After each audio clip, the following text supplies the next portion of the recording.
बिस्मिल्लाहिर्रहमानिर्रहीम। अस्सलाम वालेकुम। आई एम ख्वाजा मोहसिन इनाम।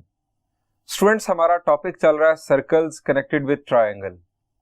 अभी तक हम दो सर्कल्स की बात कर चुके हैं, सर्कम सर्कल और इन सर्कल। आइए एक नए सर्कल की बात करते हैं। स्टूडेंट्स, हमने डिस्कस किया कि इंजीनियरिंग में ट्रायंगुलर स्ट्रक्चर को रिजिड स्ट्रक्चर कंसिडर किया जाता है। In fact triangle is the only rigid rectilinear shape, और इसकी इसी प्रॉपर्टी की वजह से इंजीनियरिंग में इसको यूज किया जाता है। मैंने आपको एग्जांपल दी थी बाइसिकल की, मैंने आपको एग्जांपल दी थी रेलवे ब्रिज की, और मैंने आपको एग्जांपल दी थी आईफल टावर की, के जिसमें कितनी ट्रायंगल यूज हुई? जी, आपको बताया था 186 ट्रायंगल्स यूज की गई आईफल टावर की डिजाइनिंग के अंदर। हमने आज बात करनी है ट्रायंगल को स्ट्रेंथ देने से मुतालिक एक और अंदाज में। हमने बात की सर्कम सर्कल की। सर्कम सर्कल किस तरह से किसी ट्रायंगल को फर्दर स्ट्रेंथ देता है? जी, हमने बात की थी ट्रायंगल रिजिड स्ट्रक्चर है, शेप डिफॉर्म नहीं होती, लेकिन इसके जो कॉर्नर जॉइंट्स हैं उनको प्रोटेक्ट करने के लिए हम ड्रॉ करते हैं ट्रायंगल पर सर्कम सर्कल। ट्रायंगल की जो साइड्स है इनको बेंड होने से, इनवर्ड बेंड होने से बचाने के लिए हम उसके अंदर सर्कल ड्रॉ कर देते हैं, that is called in circle.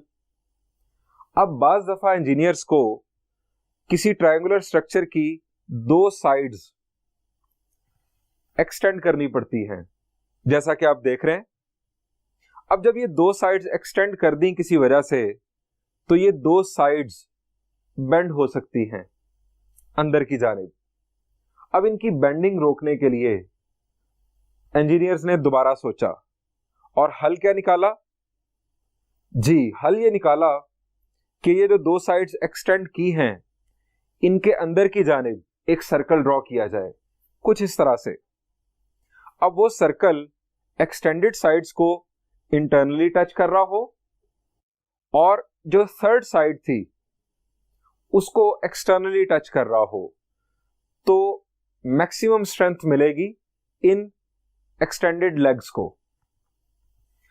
अब जरा देखिए, इस किस्म का सर्कल क्या आपने मैट्रिक लेवल में ड्रॉ किया था? जी, आपको याद आ गया होगा कि आपने इस किस्म का सर्कल भी मैट्रिक में ड्रॉ किया था, जैसा कि आपने सर्कम सर्कल भी ड्रॉ किया था ज्योमेट्री में, इन सर्कल भी ड्रॉ किया था, आपने ये सर्कल भी ड्रॉ किया। इसका नाम क्या था? जी, इसका नाम था एस्क्राइब्ड सर्कल। इसे एक्स सर्कल भी कहा जाता है, इसे ई सर्कल भी कहा जाता है। अब आप जरा ये बताइए कि इस तरह के कितने सर्कल्स पॉसिबल हैं एक ट्रायंगल के लिए? इन सर्कल एक ही बन सकता था, एस्क्राइब्ड सर्कल सर्कम सर्कल भी एक ही बन सकता था, लेकिन इस किस्म का सर्कल जिसे हम एक्स सर्कल या एस्क्राइब्ड सर्कल या ई सर्कल कहते हैं, ये कितने बन सकते हैं? जी बिल्कुल, अभी हमने क्या किया है, हमने साइड ए बी और ए सी को एक्सटेंड किया है। अगर हम वर्टेक्स बी के अपोजिट सर्कल बनाना चाहें तो साइड बी ए और बी सी को एक्सटेंड करेंगे तो उस साइड पर भी एक सर्कल बन सकता है। और अगर हम वर्टेक्स सी के अपोजिट सर्कल बनाना चाहें तो साइड सी ए और सी बी को एक्सटेंड करें तो एक थर्ड सर्कल भी बन सकता है। कोई और सर्कल? जी, ट्रायंगल के 3 वर्टेक्स हैं, तीनों के अपोजिट हम एक एक सर्कल बना सकते हैं। So there are 3 escribed circles possible for a single triangle. अब इन सर्कल्स के सेंटर्स के नाम क्या होंगे? जी, इसके लिए मैथमेटिशियंस ने जो नोटेशन दिया वो ये है कि जो वर्टेक्स ए के अपोजिट सर्कल होगा उसका सेंटर होगा कैपिटल I1 और उसका जो रेडियस होगा उसे हम कहेंगे R1। बाकी बात आप समझ गए होंगे। वर्टेक्स बी के जो अपोजिट सर्कल होगा उसका सेंटर I2 और रेडियस R2, और वर्टेक्स सी के जो अपोजिट सर्कल होगा, सेंटर I3 और रेडियस R3। मुझे सिर्फ एक बात बताइए, ऐसे ही एक सवाल जहन में आ गया कि इन सर्कल के साइजेस या रेडियस कब इक्वल हो सकते हैं? जी, इन सर्कल के साइजेस या इन R1, R2, R3 कब बराबर होंगे? वेरी गुड, आप बिल्कुल दुरुस्त सोच रहे हैं। ये उस वक्त होंगे जब हमारी ट्रायंगल, जी, ट्रायंगल इक्विलेटरल होगी।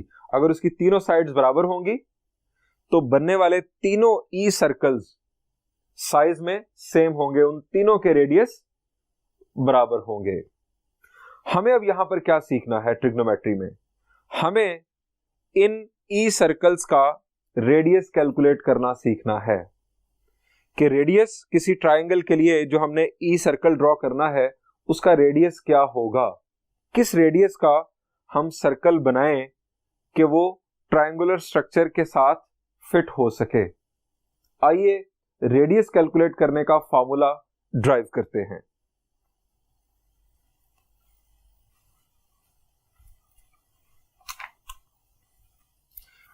स्टूडेंट्स, हमने बात करनी है ई रेडियस की।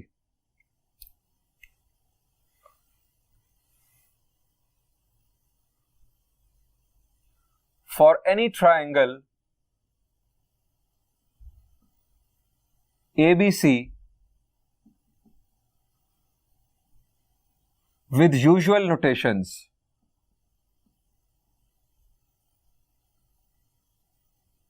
prove that।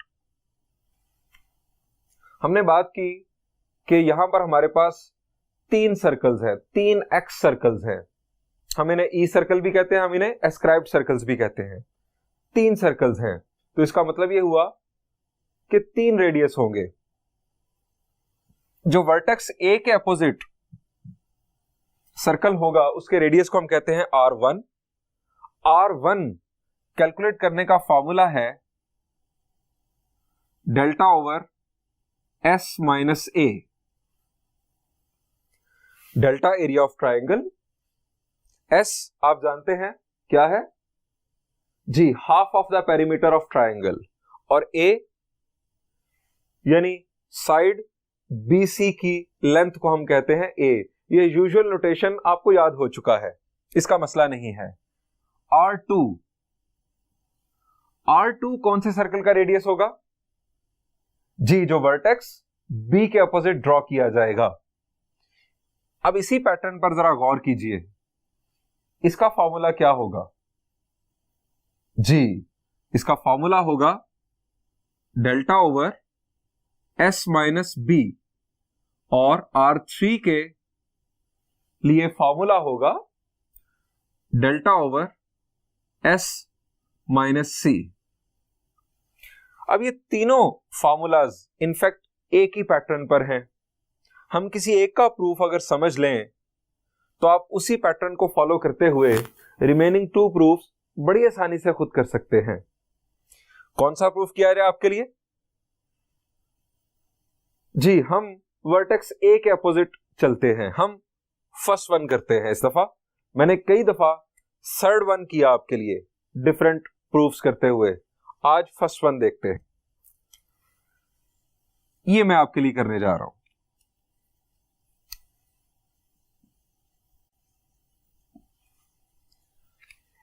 ये प्रूफ करने के लिए स्टूडेंट्स हमें जरूरत है किसी ट्रायंगल की और फिर उससे कनेक्टेड एक सर्कल की, इनफैक्ट ई सर्कल की। अब जैसा कि मैंने आपको लास्ट लेक्चर में इन सर्कल का हवाला दिया था कि अगर आपको किसी ट्रायंगल का इन सर्कल ड्रॉ करना है, आप रफ वर्क कर रहे हैं, इनफैक्ट आप एक्यूरेसी के ऊपर या स्केल यूज करते हुए या कंपास यूज करते हुए ज्योमेट्री में काम नहीं कर रहे, ट्रिग्नोमेट्री में काम कर रहे हैं, तो आपके लिए ज्यादा बेहतर होगा कि आप पहले सर्कल ड्रॉ कर लें, फिर उससे कनेक्टेड ट्रायंगल ड्रॉ करें। यह ज्यादा आसान होगा। अगर आप पहले ट्रायंगल ड्रॉ कर लेंगे तो सर्कल को एडजस्ट करना आपके लिए मुश्किल होगा रफ वर्क करते हुए। यहां पर भी मैं उसी प्रैक्टिस को फॉलो करूंगा। आप पहले सर्कल ड्रॉ कर लें, फिर हम उसके साथ एक ट्राइंगल अटैच कर लेंगे। तो पहले बनाते हैं सर्कल। हम यहां पहले स्टेटमेंट दे देते हैं, consider any triangle with an e-circle opposite to vertex A। हम जो ई सर्कल डिस्कस करने जा रहे हैं that will be opposite to vertex A. अब सर्कल ड्रॉ करते हैं।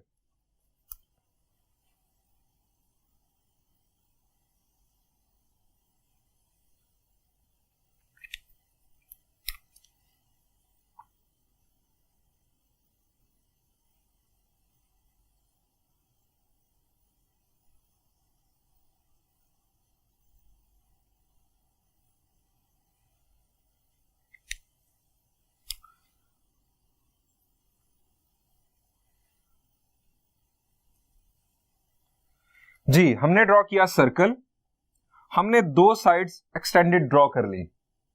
अब हम ड्रॉ करते हैं ट्राइंगल की थर्ड साइड।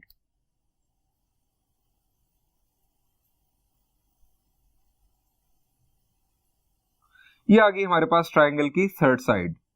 हमने वर्टेक्स ए के अपोजिट ड्रॉ किया है सर्कल, ये होगा हमारा वर्टेक्स ए। बी और सी हम ये कंसीडर कर लेते हैं। हमारा एंटी क्लॉकवाइज जो नोटेशन है वो बरकरार रहा।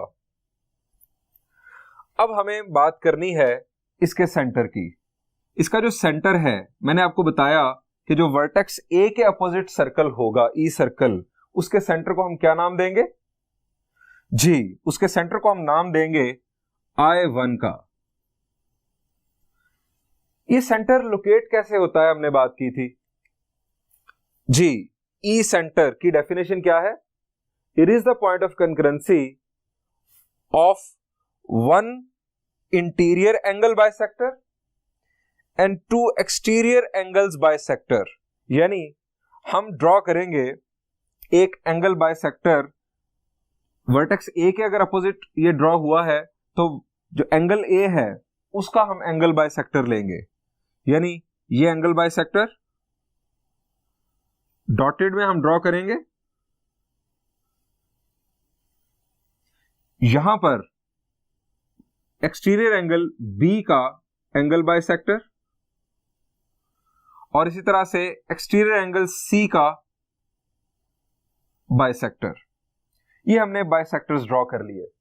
अब इन बाइसेक्टर्स की वजह से यहां पर जिस तरह हमने इन सर्कल में बात की थी, वहां पर हमारे पास 3 ट्राइंगल्स बन गई थी। यहां पर भी 3 ट्राइंगल्स नजर आ रही हैं।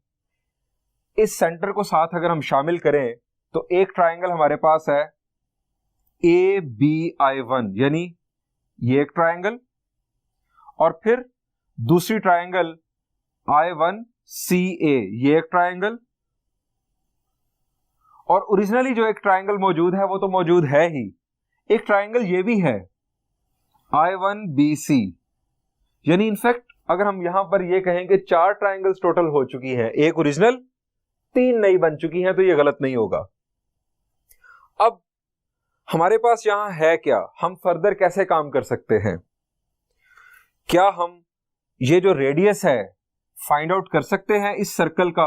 वैसे अभी रेडियस ड्रॉ ही नहीं हुआ, हम रेडियस किसी भी पॉइंट पर ड्रॉ कर सकते हैं, लेकिन एक रेडियस, एक पॉइंट ऐसा है जहां पर अगर हम रेडियस ड्रॉ करें तो वो हमारे लिए बेनिफिशियल हो सकता है। उस रेडियस में खास प्रॉपर्टी भी होगी। यानी मैं रेडियस अगर इस साइड पर ड्रॉ करूं तो वो रेडियस तो होगा, लेकिन उसका ताल्लुक हमारी किसी ट्राइंगल से नहीं होगा, उसे हम यूज नहीं कर सकेंगे।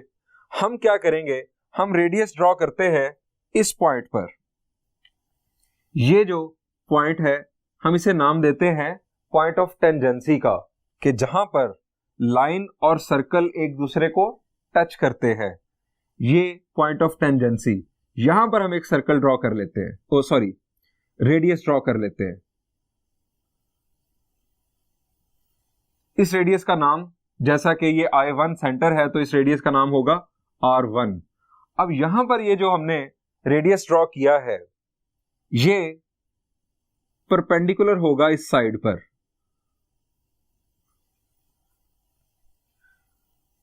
चूंकि ये पॉइंट और ये पॉइंट, इन दोनों के दरमियान ये शॉर्टेस्ट डिस्टेंस है, शॉर्टेस्ट डिस्टेंस हमेशा परपेंडिकुलर होता है, इसलिए ये परपेंडिकुलर है। इसी अंदाज में आप इस पॉइंट को जब ज्वाइन करेंगे, लाइन के साथ सेंटर को ज्वाइन करेंगे, तो ये जो रेडियस ड्रॉ होगा ये भी परपेंडिकुलर होगा, ये भी R1 है। और इसी अंदाज में हम इस साइड पर भी एक रेडियस ड्रॉ कर सकते हैं। इस साइड पर ये हमारा पॉइंट ऑफ टेंजेंसी, यहां पर इस साइड पर भी रेडियस ड्रॉ हुआ, ये भी होगा R1। ये जो हमने नए पॉइंट्स जनरेट किए हैं, इनको नाम दे देते हैं, इसे नाम दे देते हैं D का, इसे E का और इसे F का। यानी इससे होगा क्या, I1D परपेंडिकुलर है AB एक्सटेंशन पर, I1E परपेंडिकुलर है AC एक्सटेंशन पर, और I1F परपेंडिकुलर है BC पर। ये जो परपेंडिकुलर्स हैं ये इनफैक्ट हाइट्स बनेंगी हमारी ट्रायंगल की। किस तरह से? बिल्कुल उसी अंदाज में जिस तरह हमने इन सर्कल में बात की थी। थोड़ा प्रूफ को आगे बढ़ाते हैं, थोड़ी वर्डिंग यूज करते हैं। हमने अभी तक बात की consider any triangle with an E circle opposite to vertex A, हमने बात कर ली। Let I1 be the center of circle, that is point of concurrency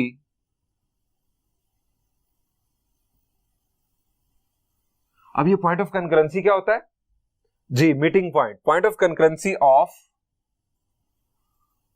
one interior angle bisector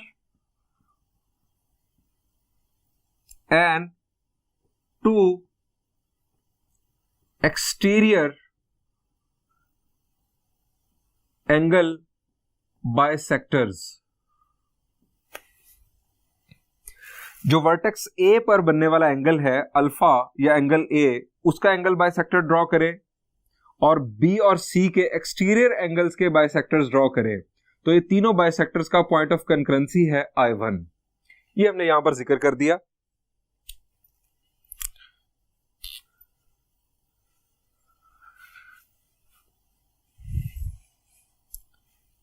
draw further हमने क्या ड्रॉ किया? हमने ड्रॉ किए radius I1D। In fact पहले हम I1F का जिक्र करेंगे।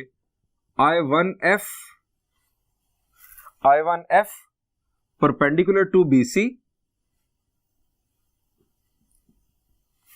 I1D perpendicular to AB extended.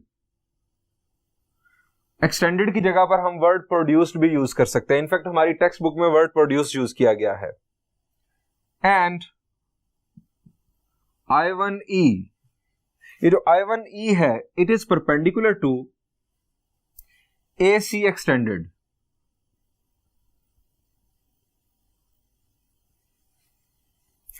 अब ये I1D, I1E और I1F है क्या? I1D, I1E और मेजरमेंट I1F, ये क्या है? ये है R1 के इक्वल। ये वाज़े तौर पर चूंकि ये रेडियस है। अब हम इस सारी स्टोरी का यूज क्या कर सकते हैं? आप फर्ज करें कि हमें नहीं पता कि हमें ये ड्राइव करना है। दो अप्रोचेस हैं। एक तो ये है कि हमारे सामने है, हम इसको देखें इसके अंदर क्या स्टोरी है, हम उस स्टोरी का पीछा करें। यानी मुझे यहां नजर आ रहा है डेल्टा, डेल्टा से मुराद एरिया ऑफ ट्रायंगल। अगर मुझे अपनी इस ABC ट्रायंगल का एरिया फाइंड आउट करना है तो मुझे फार्मूला सोचने होंगे एरिया ऑफ ट्रायंगल के, और area of triangle find out करने का mother formula 1/2 base into height. अब 1/2 बेस इनटू हाइट, मेरे पास यहां पर इस ट्राइंगल की हाइट अवेलेबल नहीं है, क्योंकि ये राइट ट्राइंगल नहीं। अगर ये राइट ट्राइंगल होती तो स्ट्रेट फॉरवर्ड था, लेकिन ये राइट ट्राइंगल नहीं है, मेरे पास हाइट मौजूद नहीं है। मैंने यहां से हिंट लिया कि area of triangle find out करना है, मेरे पास हाइट मौजूद नहीं।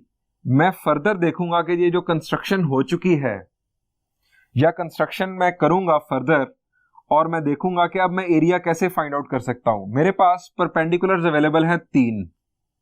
अब जरा गौर कीजिएगा, अगर मुझे ट्राइंगल एबीसी का एरिया फाइंड आउट करना है तो मैं ट्राइंगल ए बी I1, ये जो ट्राइंगल है, ये जिसके साथ मैं अपना मार्कर आपको दिखा रहा हूं, दिस वन, इसका एरिया फाइंड आउट करूं, प्लस ACI1, इस ट्राइंगल का एरिया फाइंड आउट कर लूं। लेकिन मैंने यहां पर कुछ रीजन ऐड कर दिए हैं, और वो कौन से रीजन है? वो ये रीजन है 2। यानी इन दोनों ट्राइंगल्स के एरियाज को मैं ऐड करके सब्ट्रैक्ट कर दूं। अगर इस ट्राइंगल का एरिया BI1C, ये जो ट्राइंगल है, इसका एरिया सब्ट्रैक्ट कर दूं, तो बाकी कौन सी बचेगी? जी, बाकी बच जाएगी ABC ट्राइंगल। यानी इस तरह से मैं area of triangle find out कर सकता हूं। ये मुझे हिंट मिलता है इस फॉर्मूला से।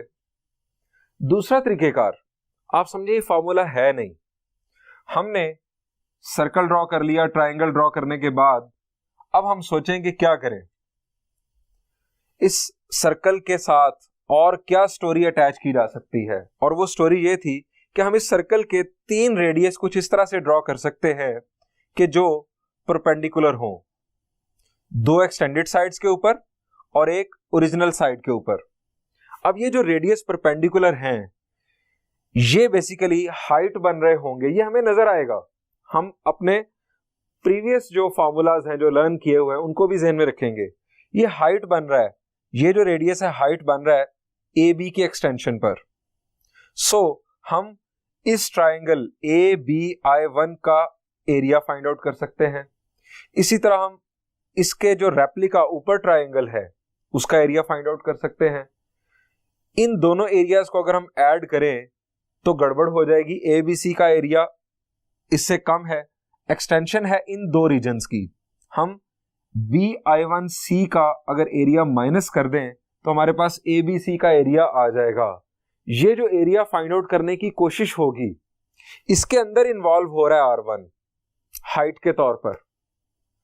R1 की value in terms of area हमारे सामने आ जाएगी। हम बात आगे बढ़ाते हैं। अब हम पहले बात करते हैं एरिया ऑफ ट्राइंगल ABC की। Here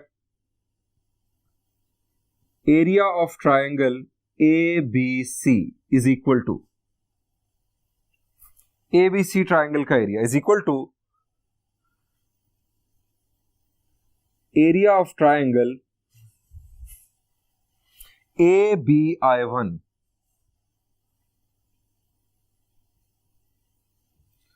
plus area of triangle ACI1, या अगर एंटी क्लॉकवाइज ही फॉलो करें तो हम लिखेंगे AI1C, AI1C। अब हमने ऐड कर लिया है ये रीजन खामखा में, ये जो रीजन है मैं इसको शेड कर रहा हूं, ये रीजन हमने कर लिया है ऐड। अब इस रीजन को हमने करना है माइनस, ये भी एक ट्राइंगल है, माइनस करते हैं एरिया ऑफ ट्राइंगल, इसका नाम BI1C।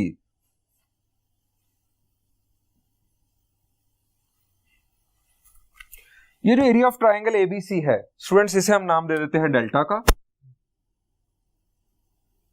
हमारी ओरिजिनल ट्राइंगल।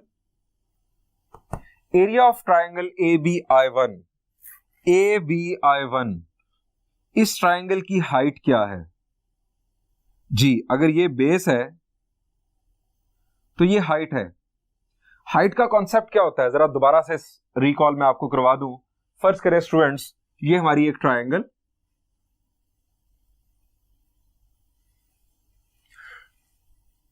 ट्रायंगल की टोटल 3 हाइट्स होती हैं। आप किसी भी साइड को बेस कंसीडर कर लें। फर्ज करें मैं ये साइड बेस कंसीडर करता हूं, तो थर्ड जो वर्टेक्स है वो बताएगा कि हाइट क्या होगी। अब क्या ये साइड हाइट है? Answer is no. क्या ये साइड हाइट है? Answer is again no. आप अगर काइट फ्लाइंग कर रहे हो तो आपके हाथ से लेकर काइट तक जो डोर होगी, जो स्ट्रिंग होगी, क्या उसकी लेंथ हाइट ऑफ काइट होगी? Answer is no. काइट की हाइट क्या होगी? काइट से डायरेक्ट डाउनवर्ड जमीन की तरफ जो डिस्टेंस होगा, यानी अगर ये काइट है तो यहां पर ये जो डिस्टेंस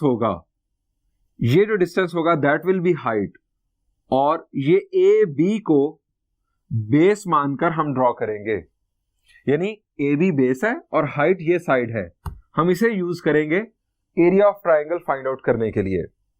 तो यहां पर भी यही हो रहा है।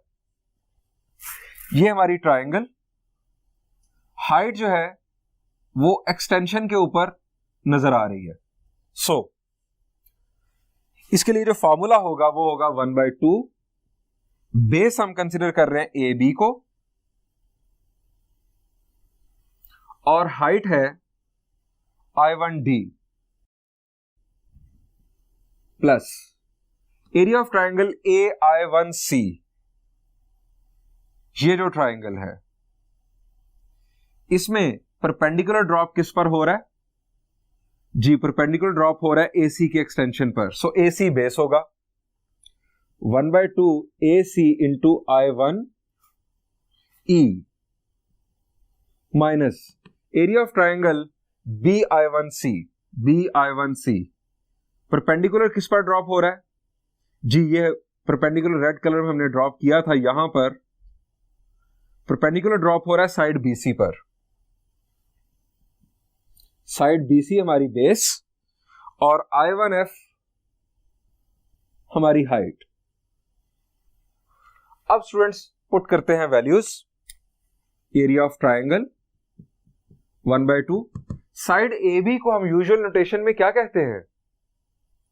जी, साइड AB को हम नाम देते हैं C का, स्मॉल c। और I1D क्या है? I1D R1 है, रेडियस है। इनफैक्ट यहां पर भी आप देख सकते हैं इट इज रेडियस। ये वो खास रेडियस है जो हमने ड्रॉ किया था परपेंडिकुलर बनाने के लिए। Plus half of side AC, इसको हम क्या कहते हैं यूजुअल नोटेशन में? जी, इसे कहते हैं स्मॉल b। और I1E again R1 minus half of BC है साइड A, और I1F भी होगा R1। अब इसे करना है सिंप्लीफाई। सिंप्लीफाई करते हैं, जरा देखें क्या सिंप्लीफिकेशन हो रही है। कुछ कॉमन मिल रहा है? जी बिल्कुल, यहां पर हमें कॉमन मिल रहा है 1/2 R1। ये जो आपको समझाने के लिए मैंने ट्रायंगल ड्रॉ की थी, इसका काम नहीं है प्रूफ के अंदर।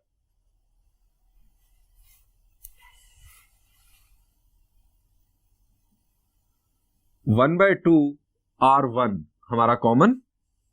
हमारे पास बचता है C plus B minus A।